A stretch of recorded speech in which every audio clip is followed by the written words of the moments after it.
So, ayun mga boss. Sunday ngayon, no. Mag-iikot-ikot lang tayo. Chill ride lang, chill ride. Okay.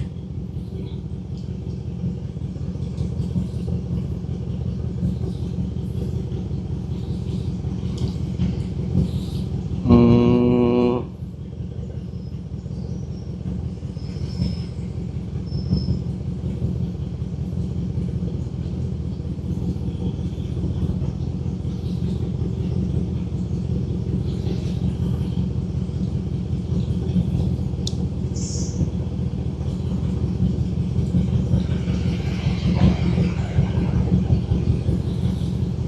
teka, bakit walang tunog yung ano natin, intercom? Walang music.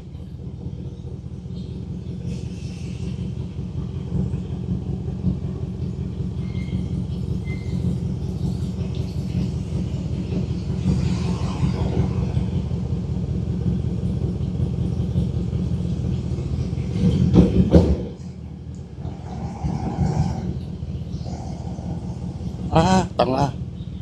Tanga ko. Ay, nako, Ibar.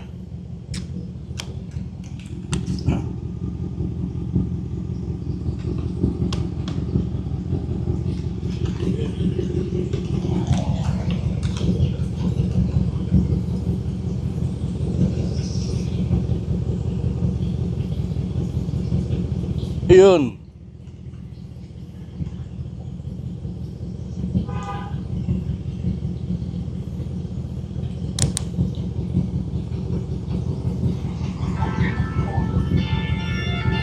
Uy, lakas. Ang lakas. Sakto lang. So, alis na tayo, boss.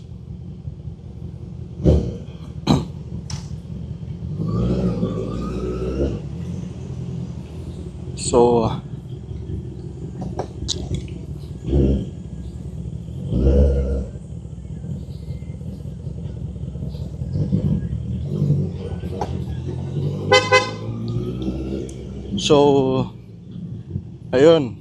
Ano bang topic natin ngayon?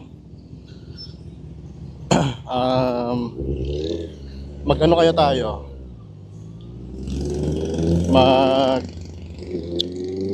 Rides kaya tayo papuntang Kamay ni Jesus. Wallet check, cellphone check, gas check. Okay, ready na tayo, ready tayo, boss. Isip tayo kung saan.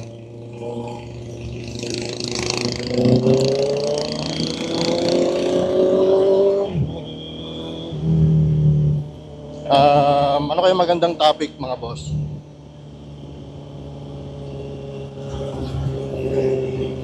Siguro i-topic natin yung sino ba dito may mga sakit sa uric acid. Topic natin yung gout. Ito magandang topic talaga. Hindi ako doktor pero based on my own experience.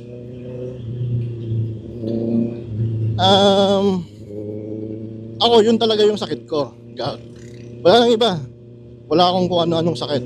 Pero syempre sabi nila batang-bata pa daw ako para magkaroon ng ganyan.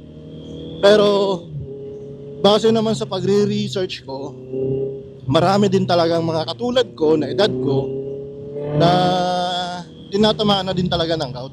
Gouty arthritis. Oo. So since 2015 yata, naalala ko nung nag-training kami dito sa Badaco, dito sa Inusloban, Batangas, Lipa. Yun yung pinaka-first na atake sa akin. Naalala ko noon, kumain lang kami ng ano nun Goto, Batangas. Ayan, tapos inatake ko for 3 days. As in, pilay. Walang galawan. Kahit Kahit ultimo pagpunta ng CR, talagang pahirapan mga boss. Oo. So yun na, nagtuloy-tuloy na ako doon. Naging consistent ako doon sa pagiging gouty arthritis patient. Oo mga boss, tuloy-tuloy yun. Ito yung mga taga Del Remedio. Nagsusuloisit sa akin uniforme. Ito yata yun.